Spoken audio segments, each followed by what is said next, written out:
భార్యాభర్తల మధ్య వైవాహిక జీవితంలో ఏదైనా వివాదాలు ఏర్పడ్డప్పుడు భార్య భర్త పనిచేసేటువంటి కంపెనీ యజమానులకు కంప్లెయింట్ లెటర్ రాసి భర్తల యొక్క పొట్ట కొట్టొద్దని చెప్పేసి సుప్రీంకోర్టు అయితే ఆందోళన వ్యక్తం చేసింది.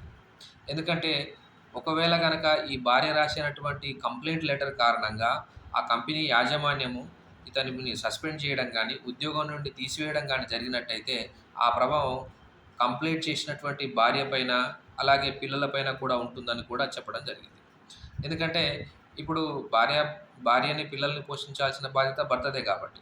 మరోవైపు ఒకవేళ కోర్టు ఆర్డర్స్ ప్రకారమైన ఈ భార్యకు, పిల్లలకు నెలవారీ భరణం ఇయ్యాలన్నా కూడా అతనికి ఉద్యోగం ఉండాలి. ఉద్యోగం ఉంటేనే జీతం వస్తది. జీతం వస్తేనే అతనికి ఎవరైతే ఈ భార్యకు భరణం ఇవ్వగలుగుతాడని కూడా చెప్పడం జరిగింది.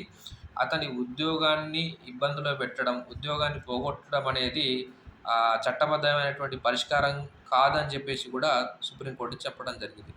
ఓవైపు భర్త పైన భర్త పైన ఆ కంపెనీ యజమానానికి కంప్లెయింట్ చేసి, మరోవైపు అతని నుండి భరణాన్ని కోరడం కోరడం కూడా సరైనటువంటి పద్ధతి కాదని కూడా చెప్పడం జరిగింది. ఇదంతా ఎందుకు వచ్చిందంటే, ఒక ఎయిర్ ఫోర్స్ అధికారికి, అతని భార్యకు మధ్య ఒక వివాదం ఏర్పడ్డది.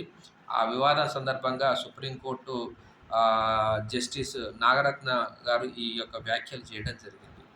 అయితే ఆ భార్య తరపు, అంటే ఆ ఎయిర్ ఫోర్స్ అధికారి భార్య తరపు న్యాయవాదికి, మీరు ఎవరైతే కంప్లెయింట్ చేసినటువంటి ఆ భార్యని చేసినటువంటి అలిగేషన్స్ అన్ని వెనక్కి తీసుకొని వివాదాలన్నీ పరిష్కారం చేసుకోవాలని చెప్పేసి మీడియేషన్ కేంద్రానికైతే జస్టిస్ నాగరత్న గారి యొక్క కేసుని ట్రాన్స్ఫర్ చేయడం జరిగింది.